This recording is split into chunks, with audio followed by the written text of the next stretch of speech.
Assalamualaikum, nama saya Ahmad Fizi bin Hafiz. Saya berumur 18 tahun dan menetap di Kota Emerald West, Rawang, Selangor. Mengapakah saya layak untuk menyertai Diploma Sains Sukan dan Kejuratan ini? Saya rasa saya layak untuk menyertai Diploma Sains Sukan dan Kejuratan ini kerana saya minat untuk bersukan dan ingin mengetahui lebih lanjut lagi tentang bersukan. Sejak dari kecil lagi saya bermain sukan seperti bola tampar, badminton, sepak takraw, bola baling dan sebagainya.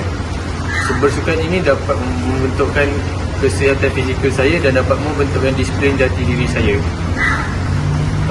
Sport is my passion and every day I will do exercise to fit my body. Sebab saya ingin memilih kos Diploma Sains Sukan dan Kejuratan ini adalah saya ingin mempelajari tentang bersukan dengan cara yang betul dan saya ingin memberi impak yang positif terhadap orang sekeliling.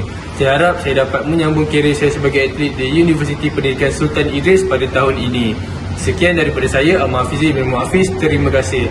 Boleh tengok video pergerakan selepas ini.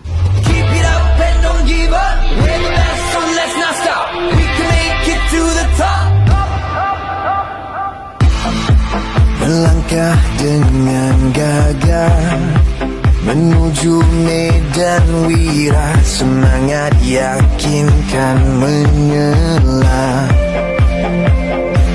Oh, bersama mencapai cita-cita, usaha dan berjaya demi nama Malaysia.